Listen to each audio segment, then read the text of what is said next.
Deszbur, witam Was w kolejnym odcinku. Dzisiaj będzie odcinek, nie będzie gadania, zaraz Wam powiem.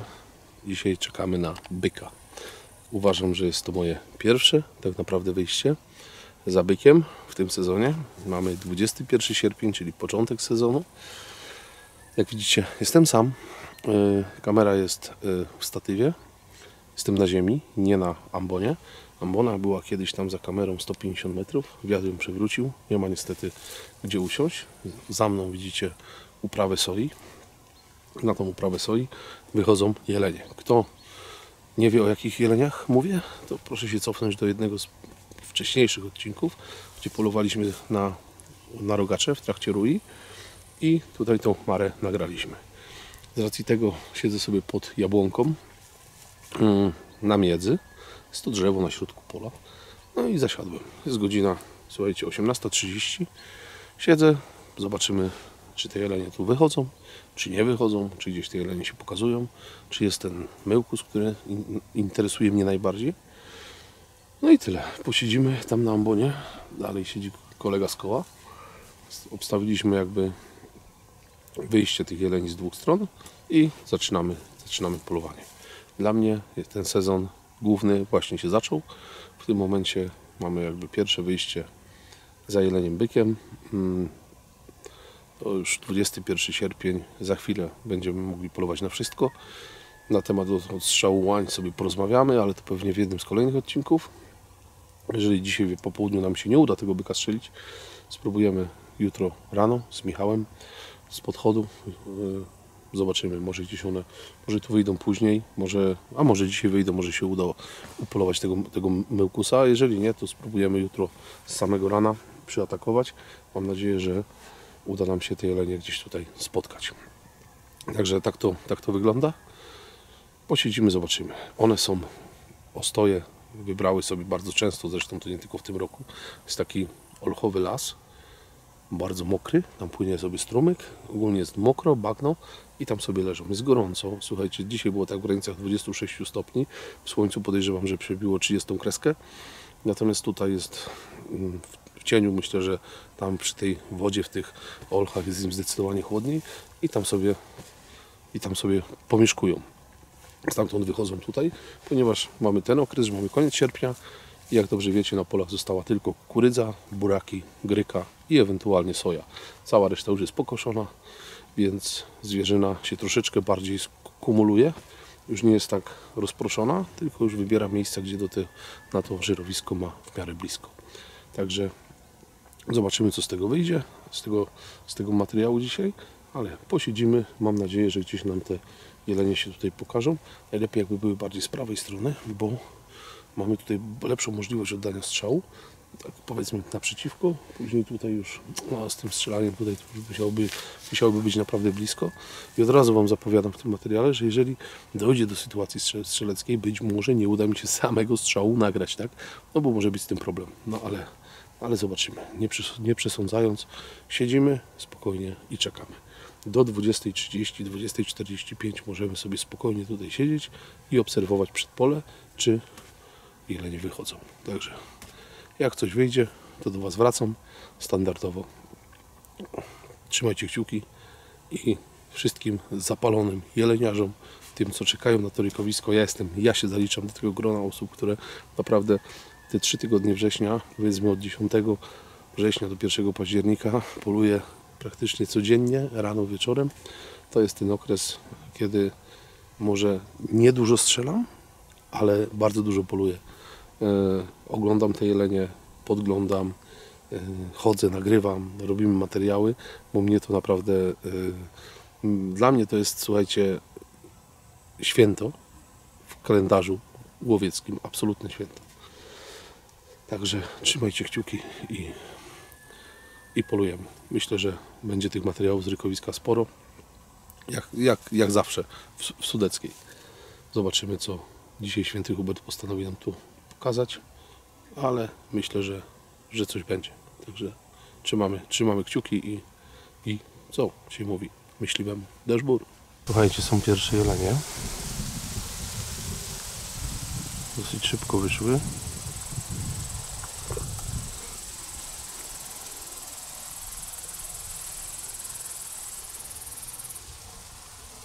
Ale są to łanie z cielakami, moi drodzy. To jest jakby pierwsza część chmary, tu jest druga. Ale poczekam, aż podejdą bliżej. Czekajcie, ustawię tą kamerę. O. I będziemy sobie obserwować.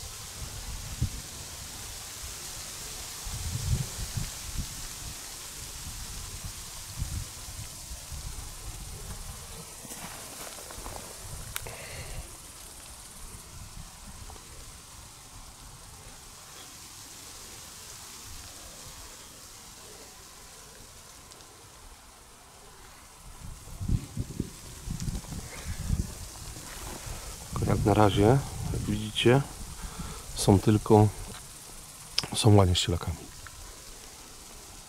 Ciekawy jestem, czy ta chmara byków tutaj jest, czy jej nie ma. Czy ten myłkus się tu kręci, czy nie. No na razie sobie powolutku wychodzą.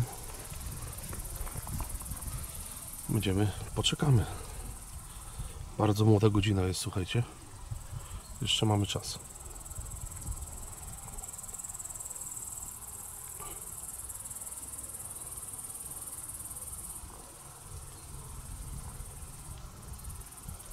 Słuchajcie, wyszło kolejne, jelenie wyszły z drugiej strony.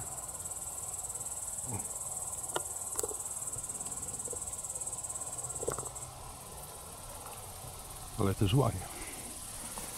Ale tu mogę Wam pokazać idealny przykład. Z prawej strony macie łanię starszą, w środku jest ciele, a po lewej mamy łanię w drugim roku życia.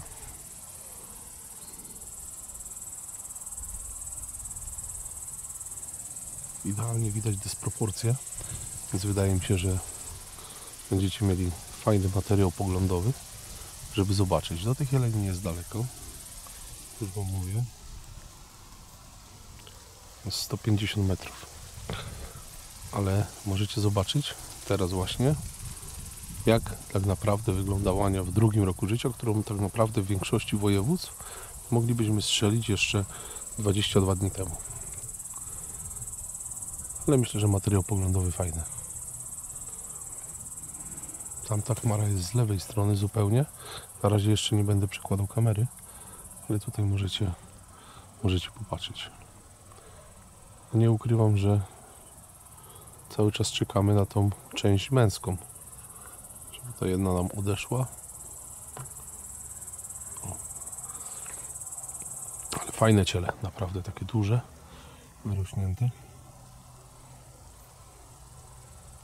Już całkowicie zgubiło kropki. No i ta łania z prawej strony fest, taka typowa rozrodowa. A nic, czekamy dalej z nadzieją na myłkusa.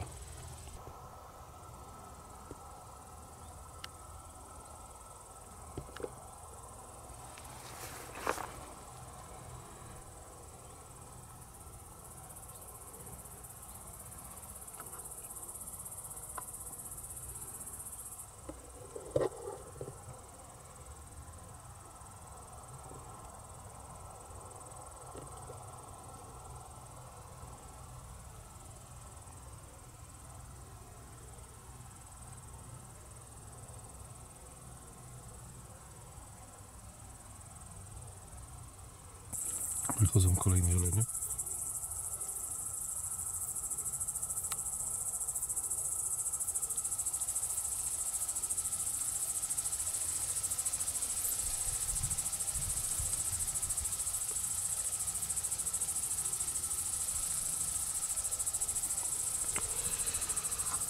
Jeszcze zoomujemy.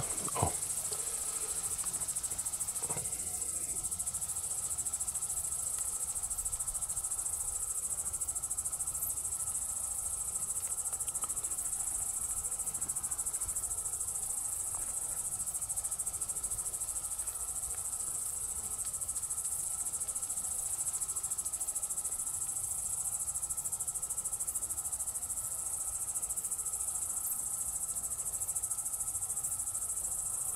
Tyle, że cały czas czekamy na tego jednego.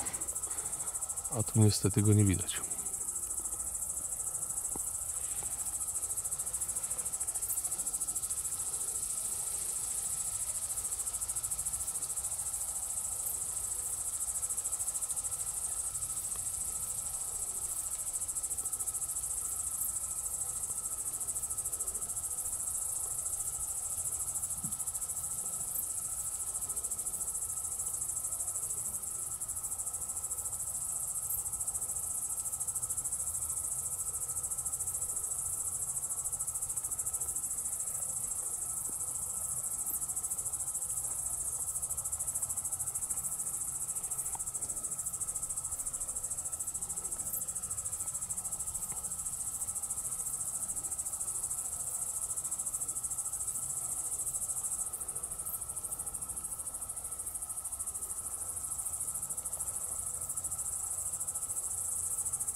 Słuchajcie, pokażę wam trochę tych jeleni. Tu sobie stoję.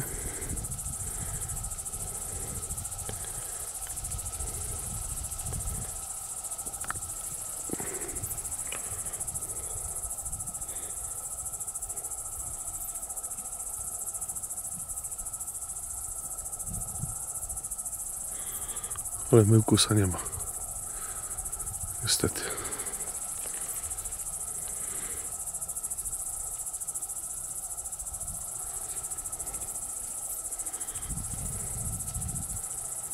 Są byki.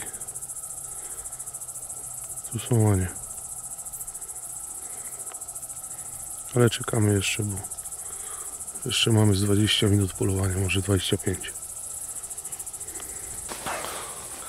No i słuchajcie, jelenie są 80 metrów od nas, ale zrobiło się już na tyle ciemno, mimo że jeszcze mógłbym 10 minut posiedzieć i spokojnie strzelać. Jednak zrobiło się na tyle ciemno, że odpuszczam, widzimy się rano. Nie ma tego myłkusa, nie ma tutaj nawet tej chmary, którą nagraliśmy. Spróbuję tu jeszcze rano na tym rewirze i zmieniamy rewir. On był w zupełnie innej chmarze, on był typowo chmarze męskiej, natomiast tutaj jest chmara mieszana, głównie młode byki, najstarszy może ma tam z 6 lat, a reszta to są łanie, cielaki i młode byki. I sobie żerują. Wycofamy się po cichu i wracamy. Widzimy się tutaj o świcie. Także trzymajcie kciuki. Dashboard.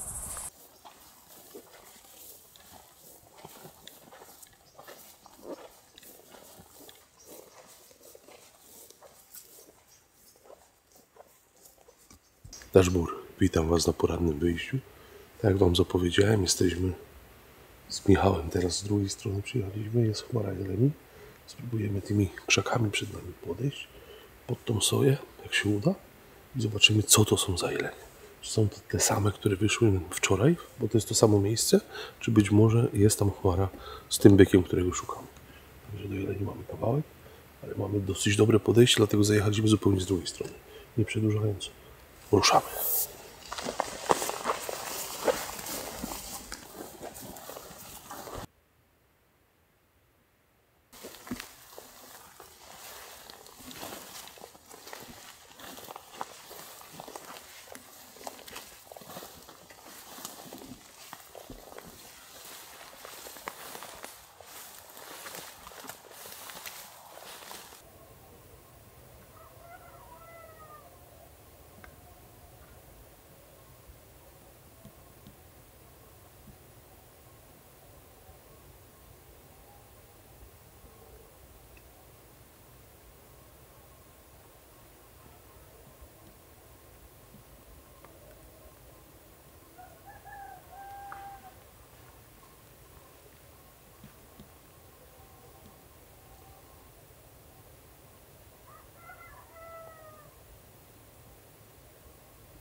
No i słuchajcie, ale nie były. Ale znów to nie była ta chmara. Później przyszedł jeszcze pojedynczy byk. Taki dosyć nawet. Jeden. Liczyłem, że za wzniesieniem będzie reszta chmary. Nie widziałem, jest na nagraniu. Ale co jest na... Że przechodziły. Tak, ale to tam nie było cudów, nie? To nie była ta chmara. W każdym bądź razie myślałem, że będzie ta chmara z tym ukusem, no ale niestety nie ma. Więc postoimy, one zeszły w dół. Myślę, że one gdzieś tam są na dole przy trzcinach. Powinny to iść w prawą stronę. No ale no nic, no. Musimy poczekać. Staniemy sobie spokojnie, przejdziemy jeszcze jakieś 20-30 metrów w prawo i poczekamy, nie? Mam nadzieję, że może jeszcze coś z tej soi będzie schodzić, bo to pole wbrew pozorom jest bardzo duże i tu jest dosyć fajny weksel. Później zobaczymy, jak się sprawa potoczy, bo jest dobra godzina jeszcze, ale poopowiadam wam trochę o załerze i o początku sezonu polowań na byki, na co uwagę zwrócić i w jaki sposób, gdzie tych byków szukać przede wszystkim, bo to nieważne, czy to są Sudety, Mazury, czy Polska Centralna, one mniej więcej zachowują się tak samo. Zależy to oczywiście od łowiska, ale ogólnie jest to ten sam modus operandi. Przejdziemy sobie w prawo troszeczkę na dół, żeby widzieć dół pola z soją, bo tak jak widzicie, u nas jest to pofałdowane. Z jednej strony dobrze do podchodu, a z drugiej strony nie bardzo, no bo w momencie, kiedy wychodzicie, okazuje się, że te jelenie są bardzo blisko, no, ogólnie zwierzyna, no to praktycznie na nie wchodzicie i po wszystkim. Także przejdziemy sobie kawałek i poczekamy jeszcze chwilę.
Mieliśmy teraz przecherę i nie mogliśmy go w kamerę złapać, bo tylko łeb wystawał na łące z trawy. No ale już sobie poszedł, uciekł. Słuchajcie, jelenie już miały zejść, to zeszły, więc gdzieś mi się ta chmara rozmyła. Chmara męska z tymi bykami. One w kosmos nie wyleciały, one gdzieś tutaj są. Tylko trzeba je znaleźć po prostu, co nie będzie takie łatwe. Zmienimy rewir, pojedziemy. Dzisiaj po południu pojadę na drugi rewir, sąsiedni, że tak powiem, i spróbuję tam ich poszukać, może są tam, a jak ich tam nie będzie, no to znowu zmienimy i pojedziemy znowu na inny, więc gdzieś trzeba poszukać, bo gdzieś są, tylko pytanie gdzie. Natomiast z tymi jeleniami to jest tak, że musicie wiedzieć, że one w okresie, kiedy nakładają wieńce i później dochodzi do momentu wycierania wieńca, to one się zbijają ogólnie w chmary jednopłciowe. Zdarza się bardzo często, że przy chmarach łań jest jakiś byk, z reguły są to byki młode. Dużo rzadziej się zdarza tak, że przy chmarze starszych byków jest łania, ale też się to zdarza, tylko zdecydowanie rzadziej. Natomiast właśnie przy chmarach żeńskich bardzo często się tam pokazują młode byki w drugim, trzecim, czwartym, piątym roku życia. Natomiast ja jeszcze nie widziałem, żeby przy takiej chmarze w okresie tego późnego lata były na przykład byki starsze przy łaniach. One się trzymają albo osobno, albo chodzą same jako pojedyncze lub w małych chmarach, też wynika z tego, że tych starszych byków jest zdecydowanie najmniej. No bo żeby dożyć tego wieku, takiego w przypadku jelenia podeszłego, czyli powiedzmy te 10 lat plus, no to też ten jeleń musi dostać te 10 lat życia, żeby się zestarzeć. Więc takich byków mamy zdecydowanie najmniej i one chodzą albo same, albo w małych chmarach. Czasami się zdarza tak, że chodzą w dużych chmarach, ale to jest zdecydowanie rzadziej. Natomiast w okresie teraz, koniec sierpnia, początek września, te chmary męskie zaczynają się rozbijać. I te jelenie idą w swoje rykowiskowe miejsca, bardzo często wracając. Bo to jest tak, że one na te miejsca typowo rykowiskowe wracają od wielu, wielu lat w to samo miejsce. My na przykład bardzo często nagrywaliśmy te same byki, słuchajcie, te same byki w tych samych miejscach przez kolejne 4 lata. To gwoli ścisłości, więc jeżeli mieliście jakiegoś byka na rykowisku, którego nie udało się Wam upolować lub uznaliście, że on był za młody jeszcze, sprawdźcie to miejsce w tym roku. Naprawdę sprawdźcie, bo on jeżeli przeżył, to prawdopodobnie w to samo miejsce wróci. To jest prawdopodobieństwo bardzo, bardzo wysokie. To by było na tyle odnośnie jeleni. Pewnie w dalszych materiałach coś więcej Wam będę na ten temat opowiadał, ponieważ tak jak widzicie, stoimy na polu uprawionym. To już jest ten syndrom tego późnego lata, wczesnej jesieni, kiedy na polach już nie ma nic, jest już po żniwach. Często gęsto jest odłożona skiba, pole jest uprawione. W obecnych czasach mamy posiane poplony.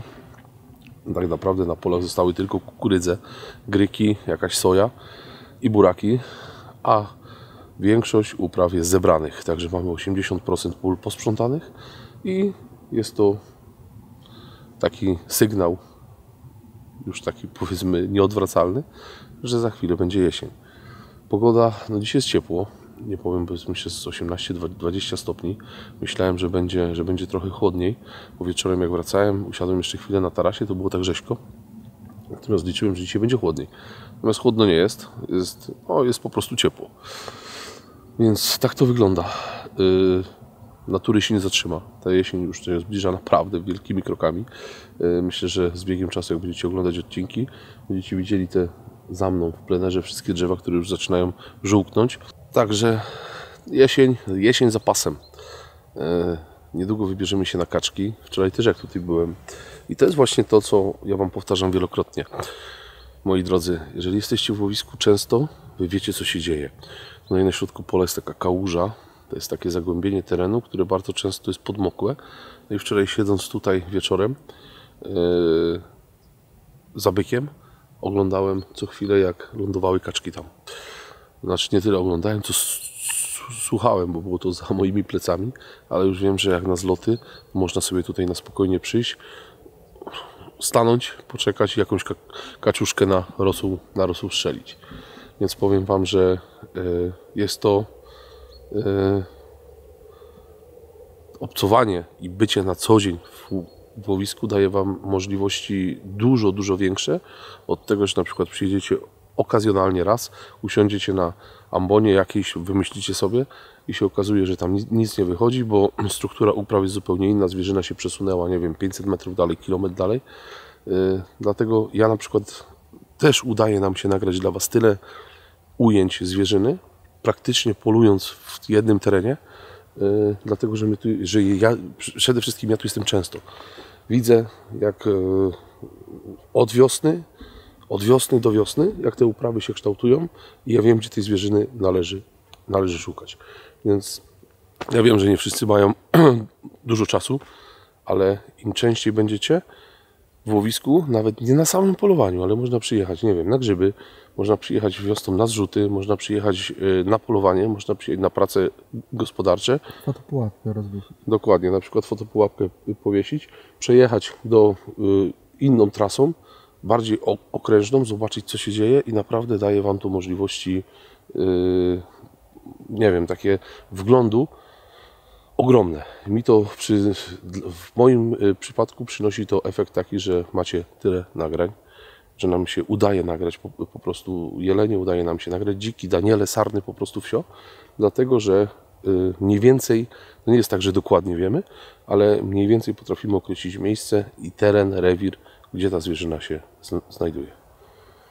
Najwięcej dzików jest tam na kukurydzy, natomiast tam to będzie ciężko nagrać, no bo one są po prostu w środku, więc, ale mam już takie miejsce, gdzie z kukurydzy wracają i wybiorę się może rano. Typowo na kabany staniemy sobie w miejscu takim, gdzie te dziki wracają i może uda się jakiegoś dziczka upolować. Dobrze, tymczasem wracamy w stronę auta i tam Wam poopowiadam jeszcze o 505, ale to na spokojnie, jak sobie staniemy. Czekajcie, bo coś tam wyszło. Robię.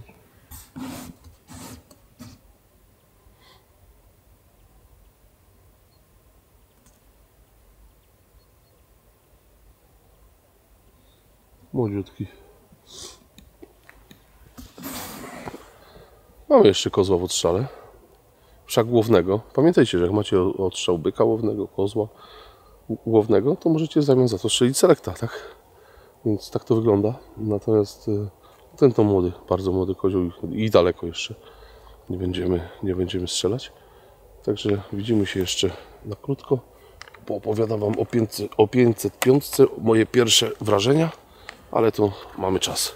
Nie było dane nam jeszcze go ochrzcić, chociaż dzisiaj mało brakowało. Jakbyśmy mieli tego lisa w kamerze, bo w krzyżu go miałem, nie powiem. Gdybyśmy go mieli w kamerze, to myślę, że ten rudy by padł. Ale okej, nie przedłużając, wracamy do auta.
No i widzicie, jakie potwierdzenie. Ja to zawsze mam tak, że bardzo często zauważcie sami, że jak Wam o czymś opowiadam, to taki palec świętego Huberta schodzi i mówi, a to na potwierdzenie tego, co Kulejewski mówi, to ja Wam pokażę, że tak jest.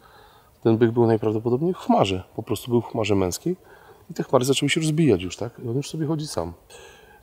Mamy końcówkę sierpnia, im jeleniom zaczynają te hormony grać i one już szukają łań. I tutaj ewidentnie widać, że ten byk pojedynczy po prostu już od chmary odbił. To był starszy byk. To był byk w wieku, ja uważam, 8-9 lat.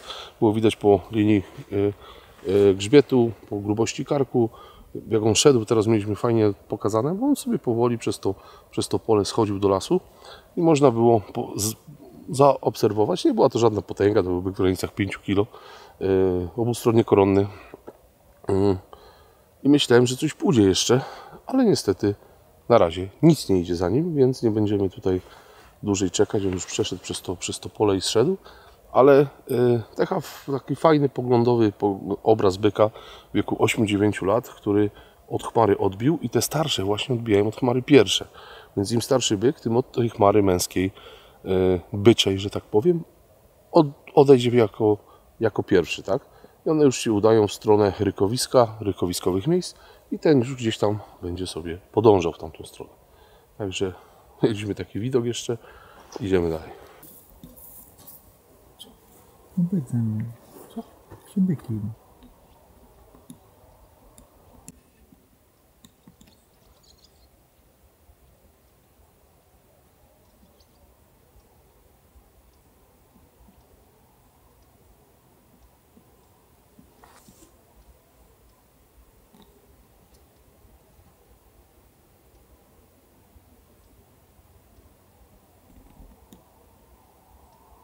Słuchajcie, nasze polowanie dobiegło końca. Rozładujemy sobie sztucer. Zwróćcie uwagę, bo teraz go nie otworzycie. Nie ma szans na to. W tym momencie ja już opanowałem to, bo to jest ten sam system napinania co w blazerze. Wystarczy leciutko do góry, już się otwiera. Patrzcie, teraz nie ma szans, ale tylko wystarczy cyk i już mamy otwarty. Wyciągniemy sobie amunicję z komory. Magazynek. Magazynek jest jednorzędowy. Dobrze czy niedobrze? Uważam, że jakby był dwurzędowy, to można by go było załadować z góry. Czasami na zbiorówce szczególnie, jak strzelicie, bo on mieści 4 czy 3? 3. Czwarty do komory. To powiem Wam, że na zbiorówce czasami się to przydaje. Natomiast co, praca zamka w tej broni, jeszcze Wam pokażę, jest naprawdę idealna. On chodzi, napniemy sobie napinacz, magazynek jest wypuszczony. On chodzi perfekcyjnie, praktycznie można to robić jednym palcem. Więcej szczegółów oczywiście macie w odcinku z targów poznańskich, tam Marcin opowiedział. Ale jeżeli chodzi o moje pierwsze wrażenia użytkownika, byłem na strzelnicy. No strzela on przepięknie z RWS-a z Evo. Klei kulę praktycznie. Powiem Wam, że broń bardzo ergonomiczna, niewyobrażalnie składna. Trzeba sobie jasno powiedzieć, że jest to marka premium. W przypadku czterotaktów, przy zestawieniu go obok takich marek jak na przykład Mauser, Sauer, to jest ta sama półka. Oczywiście jest wiele innych marek jeszcze całkiem niezłych. Natomiast sama jakość wykonania jest naprawdę na bardzo wysokim poziomie. Oczywiście ma system wymiennych luf. Jak zauważycie, system montowania optyki jest wyciągnięty żywcem z blazera. Tu mamy montaż blazerowski, więc mamy tutaj jakby gniazda, podmontaż siodłowy i zgubiliśmy nakrętkę. I teraz zauważyłem. Pięknie. Zgubiliśmy nakrętkę, więc no i teraz widzicie. Jak w momencie, kiedy żeśmy szli, nakrętka z Zeissa została zgubiona, więc będę musiał zamówić. W każdym bądź razie, wracając do montażu, montaż jest zamienny. Jeżeli macie blazera, to możecie tej samej optyki, czy to będzie optyka nocna, typowo elektrooptyka Noctowizja, ma kilka profili, to można ją wtedy sobie na spokojnie przekładać z blazera na Sauera. No więc tyle. Nie było nam dane jeszcze z niego strzelić w terenie, więc niedługo sobie go przetestujemy.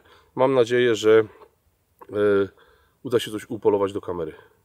A tymczasem, dobrze, mam jeszcze V8 dwie w domu, więc przekręcę kapselek i od razu zamówię ten zgubiony. No niestety, jak nosiłem na plecach, gdzieś się odkręciło. Może nie było dobrze dokręcone i się odkręciło.